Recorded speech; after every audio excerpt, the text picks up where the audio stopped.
after our summer holidays. It is Taking the Mikel. It is the one and only John Obi Mikel, myself, Chris McCarty, and John. Last time that we caught up was Madrid a few weeks ago. Carlo Ancelotti, he's made some headlines. He's made some headlines, I know. He's got the... First of all, I need to say, you've got a bit of tan, mate. Thank you. Where have you been? Scotland. Is where I've got this tan from. I kid you not, that's where I went. I've not had a shave. You can see that I don't bring my barber with me. No, you don't, do you?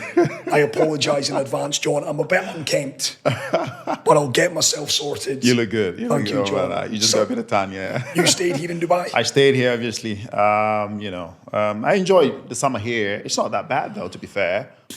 Well, it is It's brutal. It is brutal, but at night, there's a bit of wind, there's a bit of cool air that comes through, and it doesn't feel that bad. But obviously, I had to stay back because I had to get my rehab done. So it was the hamstring. Hamstring is getting stronger by day, and I can't wait to get on with my paddle again. So the message there is, if Todd does pick up the phone and call you in January, you'll be fit and fighting. I'm fit and ready to go, mate. Fit and ready to go. Listen, with how many midfielders Chelsea you've got, and we'll get to that. I don't think we need any more players. Absolutely not. You've got about 124 on the books, I think. We'll get to Chelsea, but so much has happened, John, since we last caught up, and there's a lot of your fellow Nigerians. Yeah. Well, it's fair to say, John, you made a few headlines a few weeks ago with your comments about African football and players in particular. Before we delve back into this, let's just remind ourselves what John had to say on this subject a few weeks ago in Madrid.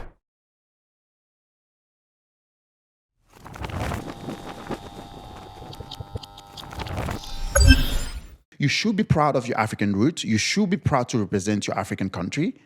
So don't treat us as a second option. We are not second options. I want the best players to play in Africa. So you rather make a decision and stand by it. Yeah. If you decide you want to play for England, stick to it. Sit and wait. If you don't get a call up, you don't get a call up. But don't wait until 29, 30, you've passed your best, whatever it is. Then you're, Nigerian FA, I'm ready to play for you now. No, fuck off, mate.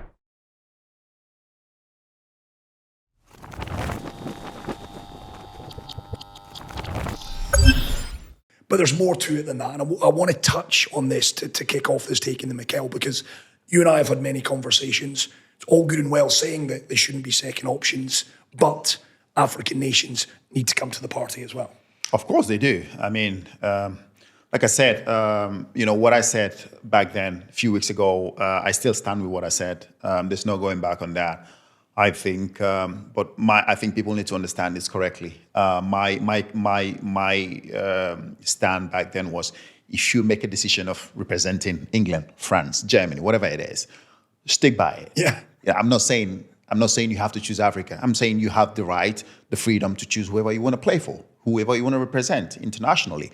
And whoever you choose, stick by it. But don't come back when you 29, 30, when you pass your best, and say, now you're ready to represent your African roots. I don't think that's right, and I think that's wrong. So that's my part where I stand with what I say. Let's be clear on that. Let's be clear on that, exactly. For what it's worth, it means nothing to me, but I think you're absolutely spot on. I can understand the point that you're coming from. It does, because obviously I want the best players in their prime to represent the African country, because that's what also improves the African football and makes it much, much better. A lot of people have made the point, though, African countries, football associations, they have their own part to play in this, because, and you've told me many stories over the last couple of years, John, in order for that to happen, football associations need to create an environment that is, for want of a better word, world class. World class needs to improve. I mean, the African Federation, I think that's where it comes down to it brings the conversation on a different perspective, because they have to do their part. They have to improve the standard of the facilities back home, in Africa, to make it a bit more professional. This place, if they decide that they want to represent Africa, they can come back to a very well looked after facility, a facility that's professional, travel arrangements, travel arrangement, flights, and other things like that, food, just little things that is so important to players. You know what I mean? When you finish playing, when you finish training, do you have your hydration water? Do you have your hydration protein shake, things like that. Rehab, things that get you back to recovery level as well. That makes you recover quicker, faster, and then you're ready to go again. So those are the little things that needs to improve. Facilities, travel, flight. Because I mean, obviously, we can sit here and talk about that, for all day long. Just talk about it. When I represented my country, obviously, at the Olympic in Brazil, and we had to fly to Brazil, and we waited. We waited. The day we were supposed to fly, we waited from morning till night, waiting for a plane to take us to Brazil. To Brazil. There was no plane to take us to Brazil because there was infighting behind the scenes. Exactly. Of who's going to pick up the tab. Who's going to pick up the tab. The FA didn't want to pick up the tab. The government, I think, the money was there. Maybe the money was released, but then the FA or whoever the money got into his hands refused to release the money. So we waited at the airport from morning till night. There was no flight to take us to Brazil. I had to pay for that flight to take us to Brazil. The whole team? Yeah. I had to get us to Brazil. And these are little things. Hotels sometimes, there's been a few times, where I sought out my hotel because, the hotel was they've produced for us, provided for us, is so bad that you can't stay in it. So you then had to move. So then I have to move, or I had to move whatever, to make sure that the environment is well more conducive for players and for us to be able to make sure that we perform. And just these little things that that when you look at and you think, of course the players have the blame sometimes, because they don't want to represent the African roots. I get it, I understand it. You made your decisions, stick by it. But the FA. They need to fucking get their acts right. They need to make sure they get the right people who will run the federation. Because properly. It's just about getting the right people to run the FA properly. Yeah. You have all this, all these men, sitting there that know nothing about football, never played the game, doesn't know how it feels, to be a footballer, doesn't know what it takes for a footballer to perform and be successful. They are just there because obviously they've been voted in, and then they have this power where they get the money from the government and they don't want to release it.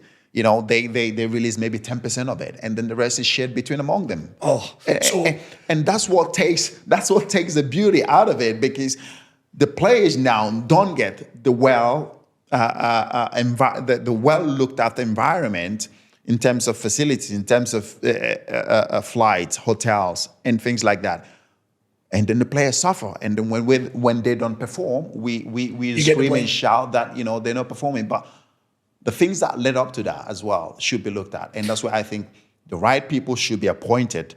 I think the players who's played the game, who's represented the country. I can talk about Nigeria now, who represented the country, who shed blood and tears for the country, should be appointed to run the football federation in Nigeria. Not just football as well, sports. I can talk about the likes of Kanu, Jejo Kocha.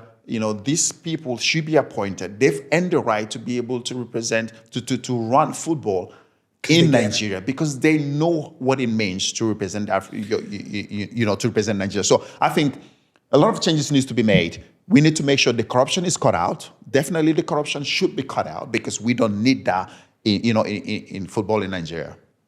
John Obi Mikel's name on the ticket. You fancy it? I'm just putting it out there. Don't want to lose you on the podcast, John, but is John Obi Mikel the man to sort out maybe not just Nigerian football, I'm going to say African football. African football, yeah. I mean, you can see now Samuel Eto'o is the president in Cameroon. Cameroon, yeah. It just shows that just little examples like that can change things. And I'm just saying that you need a team. Not just a John Obi Mikel, not just a Jejo Kocha, not just a Kanu. You need a team. You need a team of right people to be able to run the African football and get it to the standard where it should be. The standard whereby, I'm not saying to be perfect as it is here in Europe, but I mean, we way off it. Yeah. We're miles off it we are. And there was a bit of embarrassment. I know the Olympic Games has recently just come to a conclusion. Fantastic couple of weeks. Thoroughly enjoyed it on my holiday. But of course, you and I were swapping WhatsApps. Yeah.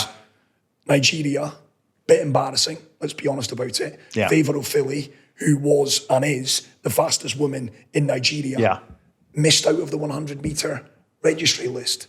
She came 6th in the 200-metre. She should have been running the 100-metre. And she wasn't, John. That's just embarrassing on the world stage. That's embarrassing on the world stage, on the biggest stage, and that's so embarrassing. I think whoever that was his responsibility. Whoever he or she should be fired.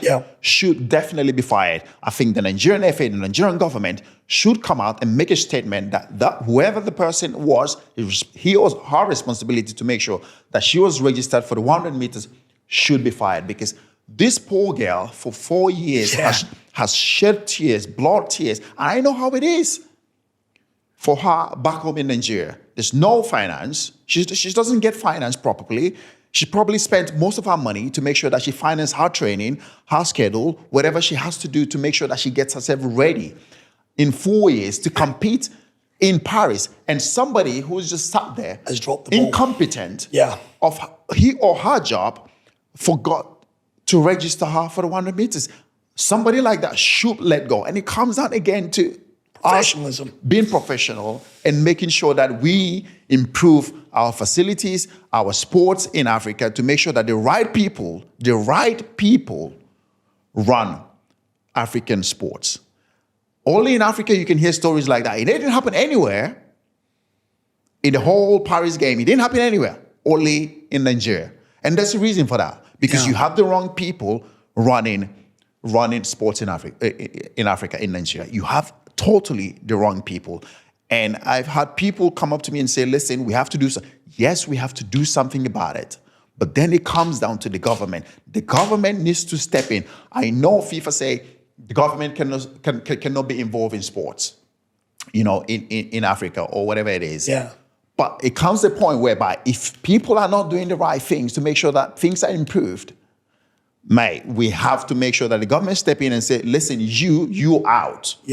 Because you're so incompetent, you don't know what you're doing. This job should be run properly and you're not doing it properly, you're out of the door. People who know what it means, what it feels like, what it takes to be able to represent your country, shed blood, tears for your country, should be the people who are in charge of it. Not the people who are there to steal money. So for this poor girl who for 4 years shed blood, tears, training, and then to come down on the final day where she needs to run 100 meters. And her name is not registered. Her name is not on the list. No wonder we blooded in fucking win a medal in the fucking Paris Olympic. Every other African country won a medal, probably. Nigeria, we didn't get a medal.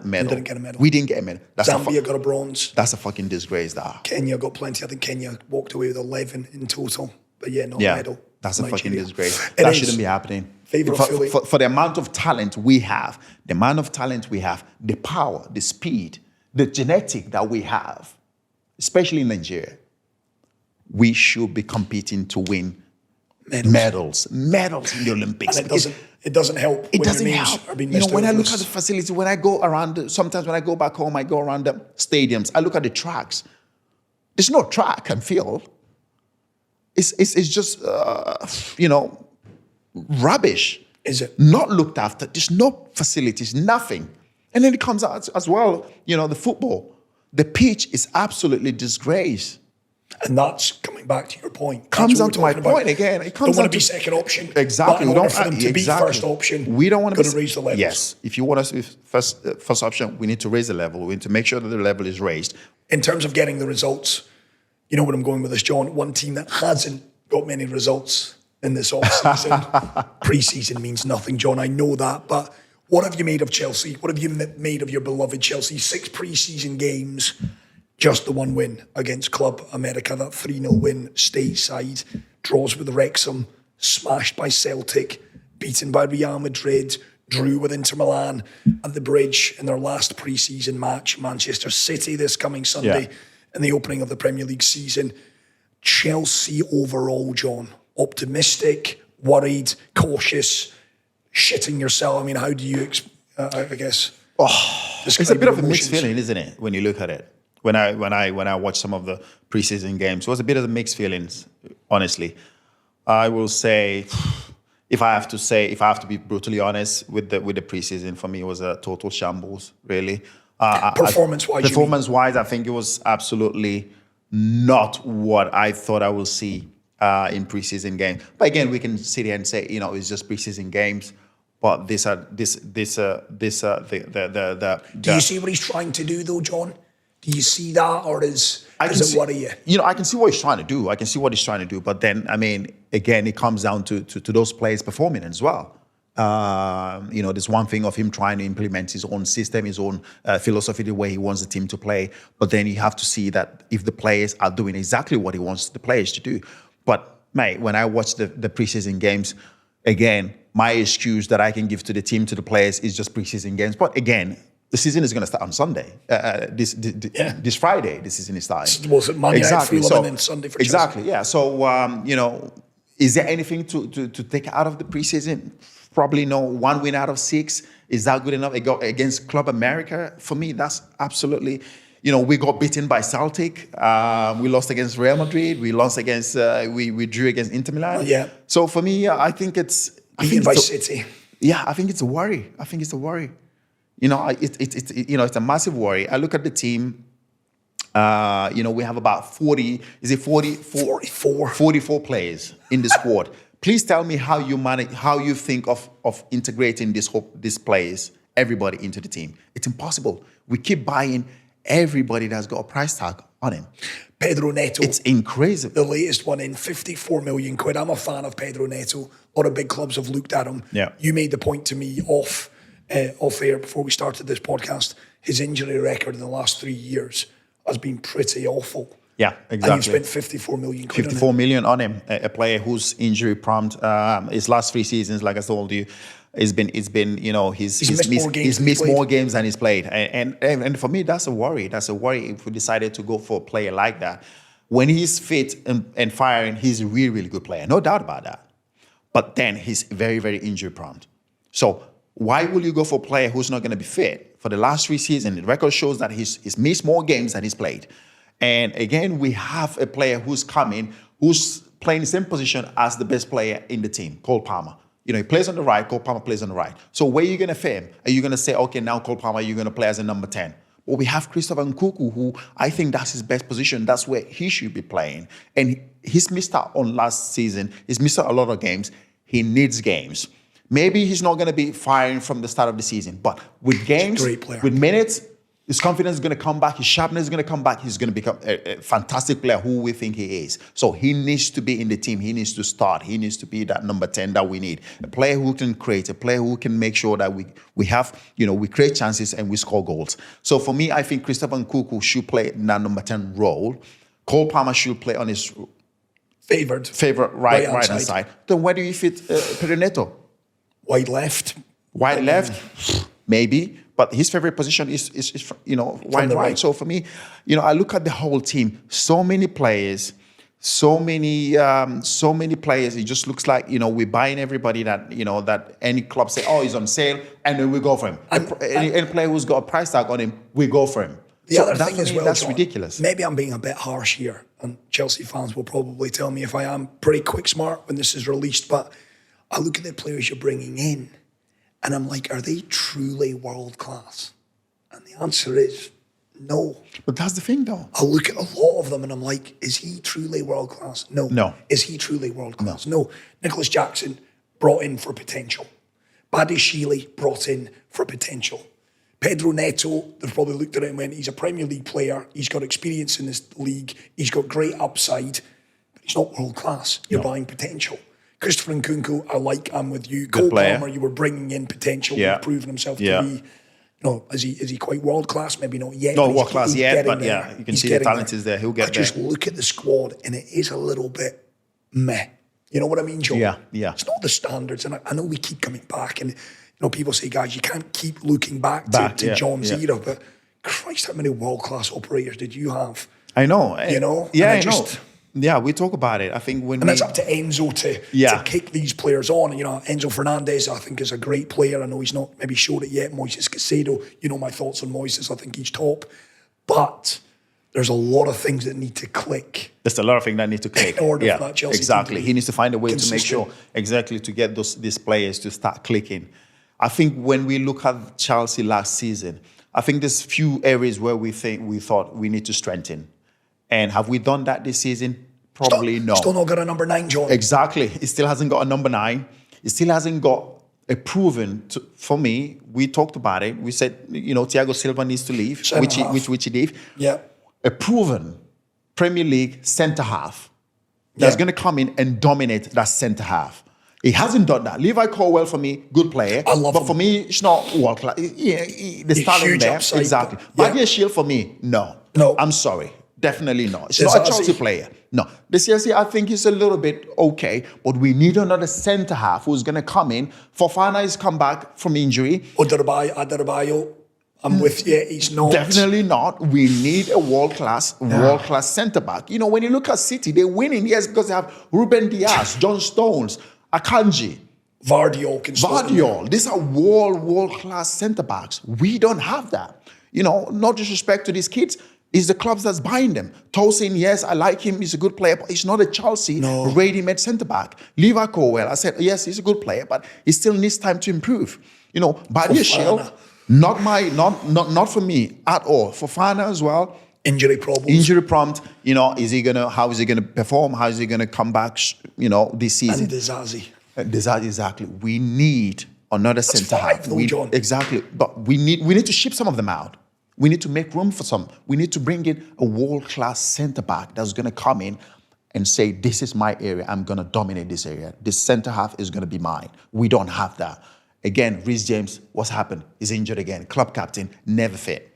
That's what I'm saying. We need players that are going to be fit, that's going to be on the pitch to perform. The reason why we're successful, I go back to it again, because we had a captain who was always on the pitch, who was constantly on the pitch, available.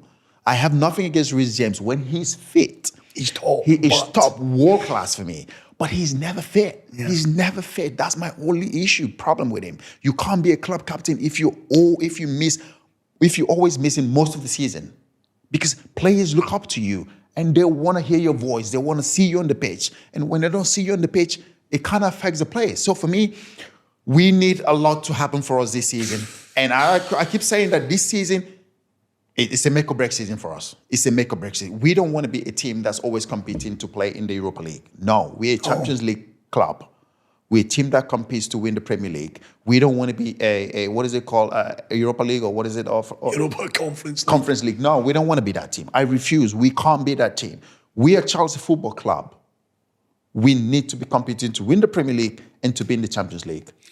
Manchester City doesn't get much tougher than the champions. Coming to the bridge, I guess the only crumb of comfort is it's at the bridge and not at the Etihad Stadium. That's Sunday's big kick-off, 7:30 here in the United Arab Emirates, of course. But looking at that, will you be watching it through the cracks in your fingers, John? Because it is, listen, Man City weren't exactly great against United in the Community Shield. Okay, they were missing a raft of their first-team players. Kevin De Bruyne came off the bench. There was no Phil Foden. A huge amount. There was no Rodri. Of course, he'll come back into no Jack Grealish. So there's a wealth of talent to come back into that City team. But if you're going to play City, I guess the argument This is the perfect time. This is the perfect time to play City. I mean, this is the perfect time to play them because most of the whole team, I probably say the whole team is still missing. You know what I mean? You only have Haaland who's there. Kevin De Bruyne outside. Akanji played. Akanji's had one week of preseason training. You're not going to count him as fit. But yeah, he had to play him because he didn't have any more centre backs to use. So for me, I think Haaland is probably the only one who's had preseason and Jack Grealish, but Jack Grealish is injured again now. So for me, I think you look at it and you probably say Haaland is probably the only player who's fit right now, who's had the proper preseason. So for me, he's the only player. So if you're thinking about the best time to play City, it's now. Because he played. Pep is playing with the kids. He's using the kids. And the good thing about the thing about with Pep, he's giving so much confidence to these young kids. Oscar Bob, he's a good player. James McAtee, so much confidence. Exactly, right. He's a player. So much confidence. And these kids are ready. You can see that they're ready to step into the first team. Everybody's thinking, City haven't made any signing and they've lost Alvarez. But he believes in the players that he have, the young players he plays in them. So for me, I think this, for us, as Chelsea Football Club, great time. It's a perfect time to play City because we have to rip them apart at the bridge. We have to make sure that we go at them from the word go. We go front for football, we attack, we press, we make sure we make them uncomfortable at the bridge, and we make sure we win that game, because we can't lose against City if Pep and City are coming to play us with the reserve team, because that's what's going to happen. They're going to play us with the reserve team.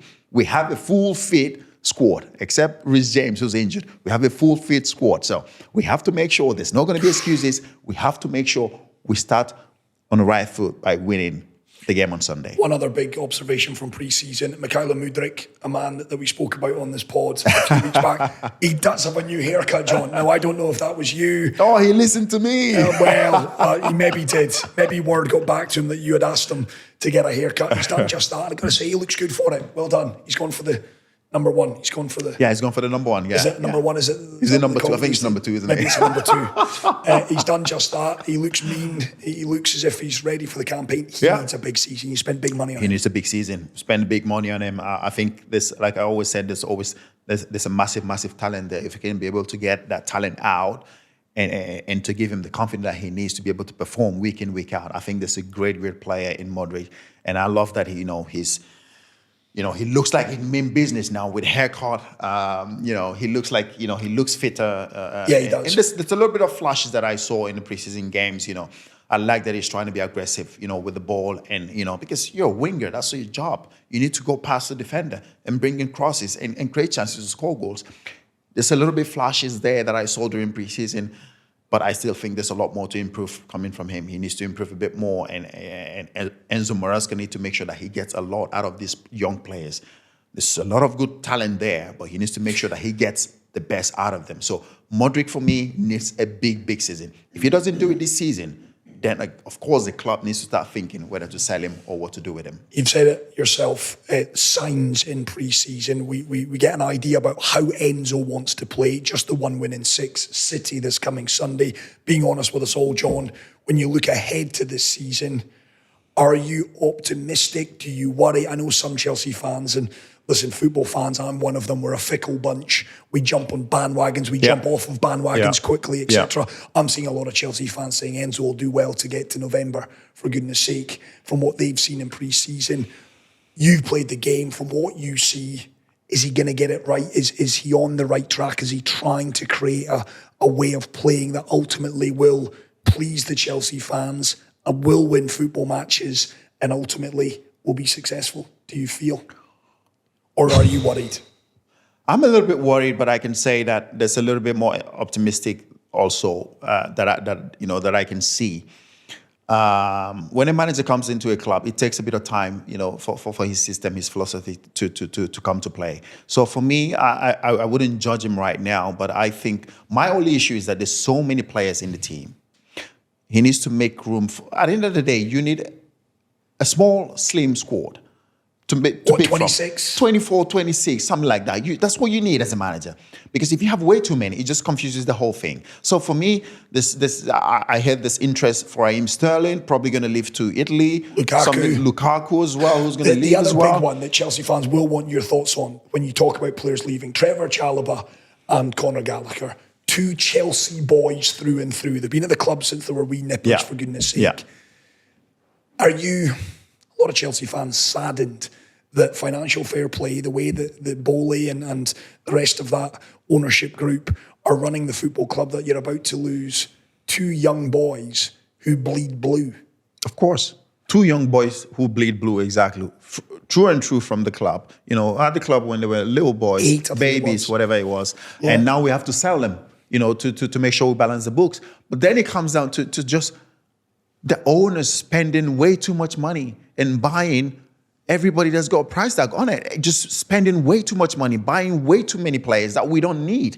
And now you have to sell. For me, the best player last season, apart from Cole Palmer, was Conor Gallagher. For me, he was the only player who you can see who was putting in his effort, running and make sure that he put in the performances that was needed to be at the club. You know what I mean? For me, I think he should still be in the club. Also, Chalobah as well, for me, when he came back. from his injury. He was the best centre-back we had. The best centre-back we had. I don't think we lost the game when he came back, or probably 1 or 2 or something like that. But he was absolutely fantastic when he came back from injury, and he played all the games. Poch trusted him and brought him into the team. He played all the games. It was absolutely fantastic. And now we have to sell those 2 players to balance the book. 2 young players, who bleed Chelsea. Yeah. You know what I mean? And now we have to sell them to balance the books. For me, I think it's just bad business from the owners. Absolutely bad business from the owners. And now we've lost 2 fantastic players. I think, is Chalobah going to improve the team? Of course, hell yeah. Is Conor Gallagher going to improve the team? For me, yes, definitely yes. When he played, towards the end of the season, when he played with Caicedo, the team played better without energy. Exactly, the energy that he had. For me, we need that. We definitely need that. Enzo Fernandez as well is a player that needs a big season. Yes, we've talked about him. We've made excuses for him. He's a world-class player. He's won the World Cup. He's fantastic with Argentina. But I think he needs a big season this season, because we can't keep making up excuses for him. If Conor Gallagher leaves, Romeo Lavia, Moises Caicedo, and Enzo Fernandez, that'll be the midfield 3 if they do indeed go in with a 3, and that is a big 3. Kiernan, Dewsbury Hall as well, lest we forget. Exactly. So we're talking about players who are going to come and improve the club. Dewsbury Hall, is he better than Conor Gallagher? Nah, come on. You're selling Conor Gallagher to bring in Dewsbury Hall to improve Chelsea Football Club. Yeah. Come on, mate. Seriously. I know. I look at it sometimes. It doesn't make sense. It doesn't make sense to me, I listen to Arne Slot, Liverpool manager. There's been a lot of questions about him not signing anybody. What was his response? I am only going to sign a player that I feel will improve. Yeah, does Dewsbury Hall improve Chelsea? Does Dewsbury Hall improve Chelsea? No. No way. No fucking chance he does. No. So for me, why do you bring in a player who's not going to improve the team? It doesn't make sense. It's an Enzo so that's signing. where we are right now, though. Yeah. And that's what we need to improve. I find that you're bringing in a lot of players that I look at and go, I don't necessarily believe he improves you. Exactly. So for me, it doesn't make any sense. We still talk about a centre forward. We need a centre forward, an out-and-out striker who can get us goals, who can score goals. We saw sometimes last season little, clips here and there where we created a lot of chances during games, but we couldn't finish. We couldn't score. So for me, I keep saying, Victor. We need a Victor Osimhen. Go and get Victor Osimhen, please. Get that deal done, because we need an out-and-out striker. He's a player that is going to get us goals. Yes, I've said it. Technically, maybe not the best. Goal scoring, he will get us goals. And that's what we need. We need a striker who will stay around the box like a Haaland. Technically not very good. A lot of people talk about his technique. But he's a killer. He's a killer. Yeah. He gets you goals, and that's what we need. I know you get millions of messages. You don't respond to them. You've not got enough time in the day. A lot of people have now started messaging me saying, you've got to get John to get us Victor. You have no power to get Victor. I know. Yes or no? By the end of the window, is Victor Osimhen a Chelsea player, John? Yes or no? I hope so. I hope he comes to the club, because that's what I've sent. Yes or no? I'm not going to say my conversation with him. I've sent him a few texts here and there. But, the door is still open. The window is still open. Let's hope. Okay. I would love to see him at the club. I would love to see Victor come to the club, because for me, he is that missing piece that we need. He is going to get us goals, for sure. I will answer for John. It's yes, is what it is. I'm just going to put it out there. Right, top 4 chat. Let's get to that before we wrap up. Ultimately, Man City still the team to beat for you, John, or is it going to be third time lucky? I've got a sneaky feeling, and I'm basing this on nothing but a sneaky feeling. It's going to be third time lucky. I think Arsenal are going to get the job done this year. You think so? José Mourinho's watching this and he's going, nah, he's still not fancying it. I do. I think Arsenal are going to get the job done. As a Chelsea person, no chance. No chance. I definitely no chance. You can't see them. No chance. I want Arsenal to win the league. No fucking way. So City make it 5 in a row. Saying that as well, yes, I think Arsenal, for me, they look like real contenders this season. Mikel Arteta has built, he's had 5-6 seasons to build up the squad that he think will challenge City. He's gone in and he's brought in a couple of players. Calafiori, I think is he looks very, very good. And again, it comes down to a club buying players who can improve the team. A Calafiori, a top centre back. That's what we need at Chelsea. Yeah. We need that at Chelsea. You can't go and get, sorry, Tosin, But he's coming as a free player from is he free? Fulham. From Fulham. And he's going to improve Chelsea Football Club. No, we need a certain defenders like a Calafiori. That's what we need. Yeah. A big, strong defender that can play out from the back, that is confident enough to go out with the ball from the back. And that's what we need. And we haven't got that. But Arsenal have gone in. They've done some really, really good business this transfer window. And you said it off podcast, Julian Timber comes back. Julian Timber comes back as well. It looks like a new signing as well. So it gives Mikel Arteta so many options. So for me, this season, I think they're very, very strong team. They look like proper contenders for this season. But again, City. I still think City for me are the favorite. I think they know how to win. They know how to win the league. Pep Guardiola absolutely knows how to win the Premier League. And he has a team that's done it. They've done it 4 times in a row now. So they know how to win the league. And he's done an amazing, amazing job to keep Kevin De Bruyne again at the club this season. Ederson again stays at the club this season. So for me, he's still managed to keep the core of the team this season. And that's what you need. So for me, I think City are favorite to win the league. Arsenal second.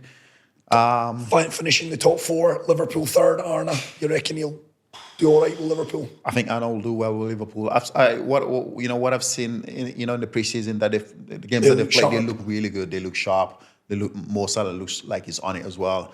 Really nice trim haircut as well. He's another man, and he's looking absolutely shredded. I looked at Mo and I thought, that's like me looking at myself in the mirror. He looks fantastic there, He's always looked at Mo Salah, but I think this season it looks like he's got from his face, from his demeanour, it looks like he's got something to prove. Yeah, I wonder I think there was a bit of tension between him and Jurgen last season. I think I'm with you. I think Mo is looking to get back to his very best. So that means who finishes 4th? You got Man United in there.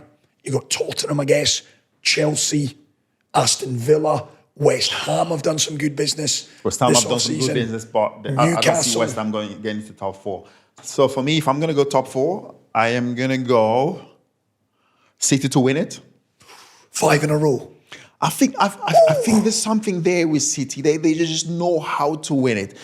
And it's never been done. Of course, winning it 4 times has never been done. But I think the City side, they are here to set standards. They're there to set standards, to set record. And for me, looking at them, they want to set a record of winning it 5 times in a row. So for me, top 4 for me will be City, to win it. Because I know they, you look at the City side, they know how to win the Premier League. For these guys, they've become successful. Now, when you watch City and their demeanor and the attitude of the players, for them, it's about setting records. It's about setting records. And of course, now they've done it 4 times. And they want to do it the 5th time because it's never been done before. So these guys look like they are out here to set records that they think will not be broken in a very, very long time. That's what Pep Guardiola wants to do. So for me, City first, Arsenal second. Yeah. I'll probably think a long way, actually. I think it'll be a distance. Then in 3rd, Liverpool. I think in 3rd, I'll probably go Liverpool. And don't forget, there's Villa, there's Tottenham. I think Tottenham have done a really, really good business in terms of Dominic Solanke moving to Spurs. I think for me, that's a great signing. 19 goals last season. 19 goals last season. For me, I think he looks a top player from last season, though. He looks like former he's just Chelsea improved. as well, John. Yeah, former Chelsea. He's just improved. I think when he went to Liverpool as well, when he was at Chelsea, you can tell, he wasn't quite ready. No. But right now, when I watch him now, last season at Bournemouth, he looked proper ready to be in a top club. So for me, going to Spurs is a massive signing for Spurs. And I think he's going to get them goals. I think he might be that signing that can get them to the top 4. So for me, probably... And no Chelsea. I don't think United will get to the top 4. I don't think Chelsea will get to the top 4. Sorry to say that because of what I've seen from last season and this season for us as well. I've said it. We need at least 2-3 seasons to be able to start competing to the top 4. And from the signings that I've seen we've done this season, I don't see us getting to the top 4. So for me, I think Spurs get into the top 4. You've killed me. I'll probably go either Spurs or Villa to get into the last spot. Yeah. I think Villa will struggle with the Champions League. I think they will struggle, but if you look at the signings they've done, they've got a very good depth as well now. And, Unai Emery has managed to do some really, really good business. I know we're talking about West Ham doing some really good business, but Villa have done really, really good business. So Unai Emery has done some fantastic signing this season to make sure that there's a bit of depth in the team. So for me, Villa are still going to be contenders for the top 4 this Newcastle, West Ham. Honestly, the Premier League, when you talk about it, the depth. I mean, West Ham's business this summer. But this is why it's the best league in the world. Because the best players, the best teams are here. The competition this season is even more compared to last season, because a lot of the big clubs have gone up. They've spent money. They've bought some really good players. Shame that we haven't. We haven't bought any player that I've seen that could improve the team. Pedro Neto, if he's fit, really, really good player, but we need to keep him fit. Reece James needs to be fit. The captain of the football club needs to be fit. If he's fit, again, he can get us, where we should be. But if these 2 players are not fit, I think we'll struggle. If we get these 2 players fit and firing, we have a good chance. I'm going to hold you to it then. So City to win a 5th successive Premier League title. Arsenal for the 3rd successive season to fall just short. Liverpool under Arne Slot to finish 3rd. And Ange Postecoglou and Tottenham to finish 4th. Or Villa. I am into Villa. I'm going to go with Arsenal to win the league this year. Ooh. City to finish 2nd. Why do you think Arsenal though? Because I know everybody has said it. You just feel because of last season. Again, I can law of averages. When City have got to have a drop off. Yes, I know. When I listen to a few people talk about it, the excuses is that come the last 10, 15 games of the season, City now pick up. But it might come a time where that doesn't work. Is this going to be the year it doesn't work? Or Arsenal just find a consistency to their game and the mental strength to get over the line. It's going to happen. He's put a great squad. Coming back to your point, he's taken window after window after window. To build. They've built now a squad that I think is pretty robust. Partey with Rice, with Jorginho, with Havertz, with Odegaard, Timber coming in, Ben White. They've now got Calafiori. In Saliba and Gabriel, they've got the best centre-half pairing in the Premier League. Yes, I agree with David that. Raya, Aaron Ramsdale, Gabriel Jesus looks to have come back in pre-season fit and strong and put all that together. I sound like the biggest Arsenal fan ever here, but I just think Arsenal, 3rd time lucky, are going to get over the line. What do you think as well? They've performed well the season before that and the season after. What do you think, again, are they going to have are they going to be able to be that consistent to perform in that level whereby they can be competing with City come to the season? It's going to require City to drop a bit, and I think it's just got to. At law of averages, they're going to have a bit of... I think if they have to do it has to be this season. Yeah, ultimately. And maybe City go and win the Champions League or something. I don't know. But Arsenal, City, I've got to see United to finish there. I've got to do that. I'm saying United 3rd. No chance. With all due respect... And Liverpool fantastic 4th. Football career he's had. Amazing footballer for Real Madrid. But please, you can't be trying to Casemiro. To win the Premier League or to finish top 4, and you have Casemiro as your number 1 midfield player, as a holding player. I will say this to you. I have no disrespect for Casemiro. I'll say that. He's a world-class player. He's done it. He's a legend of the game. But you have to know when it's time to go, especially in the Premier League, where the game can go past you very easily and quickly during the game. So for United, I think if they need to talk about top 4, they need to get another world-class holding player. I've not heard anything.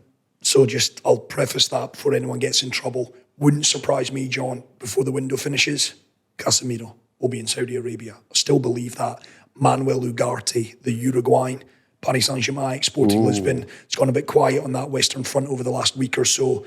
Still, if I was a betting man, I'd still have him in the heart of that Man United. I kind of thought so as well, because that was a question that was put to Eric Ten Hag. I think it was after the Community Shield. Yeah.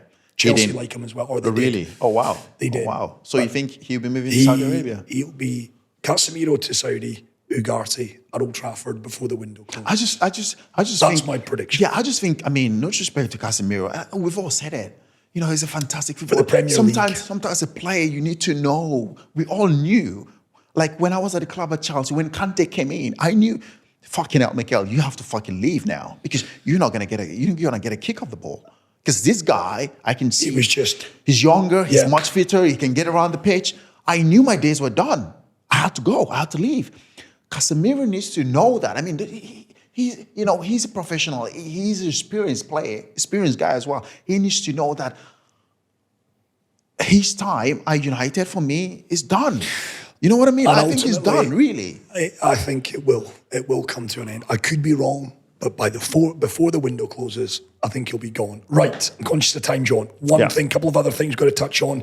Obi podcast, made possible by Bet Winner. We've had, what a start to season 2. Usain Bolt, Carlo Ancelotti, both of those still available. If you've missed both of those, world exclusives to the podcast.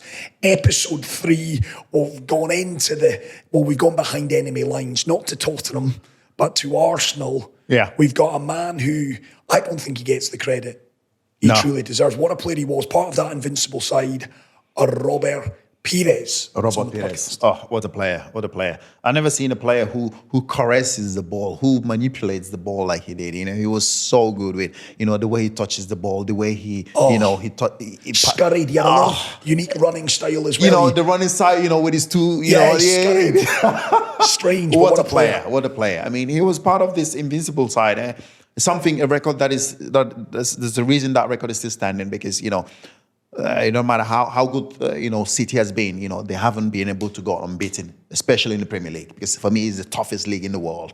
And for that Arsenal side to go unbeaten all throughout the season, to win the league, for me, it was absolutely fantastic. And that's why that record is still there. And I don't know when it's going to be broken. Records are there to be broken, but we'll see. What a player. What a player. What a guy. We talk Invincibles. We talk about the genius of Thierry Henry, the genius of Arsene Wenger, the heartache of being substituted in that Champions League final back in 2000. He wasn't happy with that, was he? And so he was not at all. And rightly so. Yeah. Jens Lehmann wasn't it? They got sent off, had to make a change. Yeah. And of course, he was the man to make way. He talks about it all. Great interview. And I'll tell all of our listeners who are listening or watching this as well, our production team, who absolutely love coming with us in all of these far-flung locations.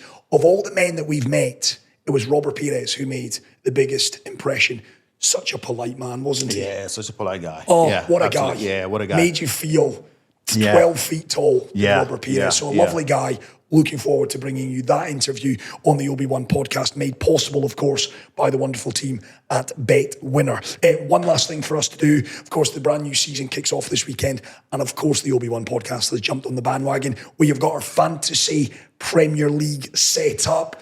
I'm navigating with John to get his team set up. It's going to be about 4 Chelsea players in there. I think you're allowed 4. It's maybe 3 from each club. But we want you guys to join in with us as well. I've got the league code here. So if you do play Fantasy Premier League, then please do join the Obi-Wan podcast. That number, 164357. It is along the bottom of your screen now. That code again, 164357. So if you play Fantasy Premier League, do join our league and you can go head to head with this man. I can't wait.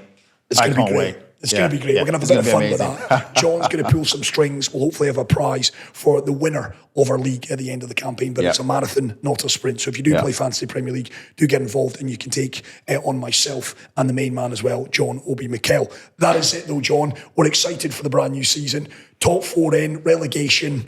Who cares? We'll get to that in another edition. Chelsea, the big news then are not finishing top 4. You've heard it here first. Where do they finish, John? Did they finish top 6? I think they finished around top 6. Yeah, top 6. I'll probably say that.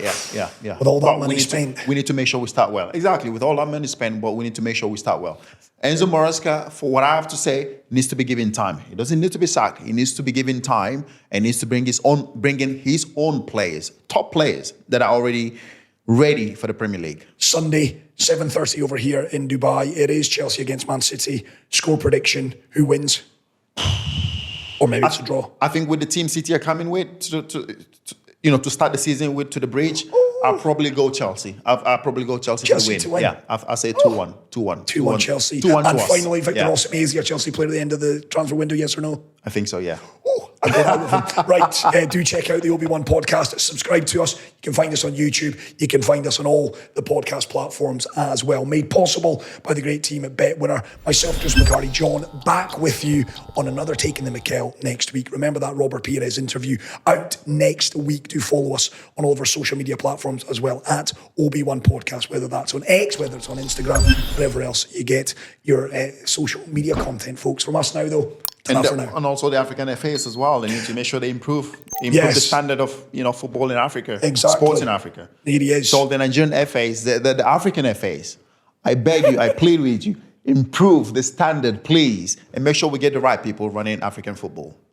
What he said. Ta-ra for now.